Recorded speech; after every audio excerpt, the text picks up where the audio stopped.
Chapter 8, Forgiveness, the lifeline of every lasting marriage.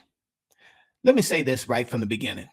Every lasting marriage is built on forgiveness, not love alone, not compatibility, not even commitment by itself, but forgiveness. Because no matter how strong your marriage is, at some point, you will hurt one another. My wife Sandra and I have been married for over 30 years, and let me be honest with you, we still struggle with this. Forgiveness is not easy, especially when you're right. Well, no, at least when you think you're right. Over the years, I've counseled many couples, and I've often said, just take the high road and forgive. And if I'm honest, something about that advice always felt incomplete. Something about it felt off.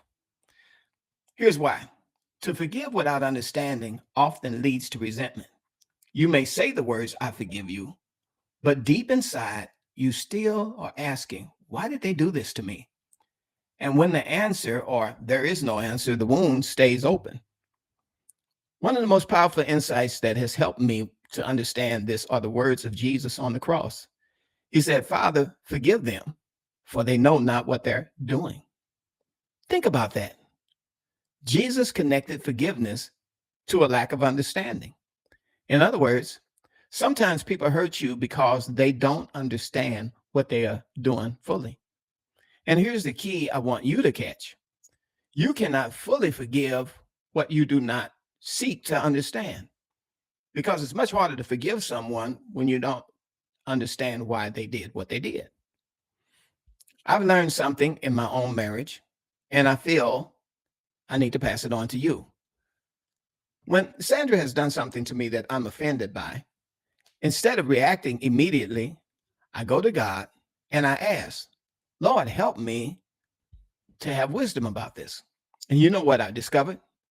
God just doesn't really just show me why I was offended or what I was offended for. He often shows me something much deeper.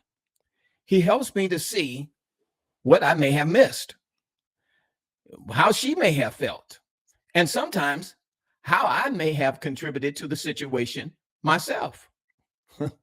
Talking about humbling experience.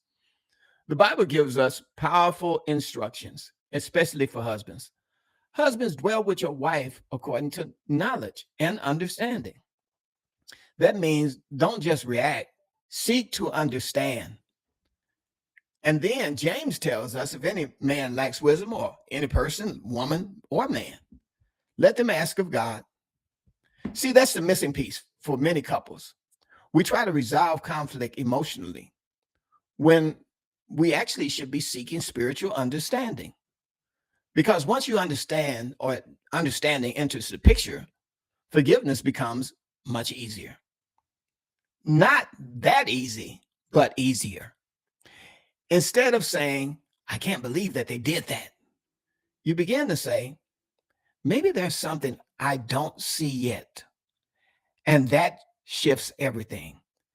It actually does change everything, because when you see why a person did what they did and you understand it better, you can say, I forgive you. Closing thoughts. Forgiveness is not pretending to not be offended or pretending that it never happened. It's choosing to release the person after seeking understanding through God's wisdom.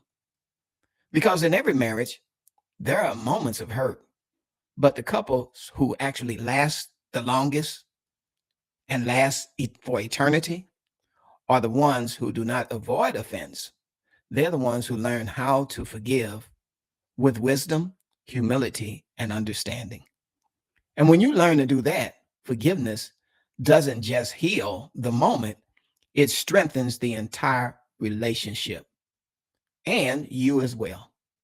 In the next segment, I will be talking about how to improve your intimacy. So stick around for that section.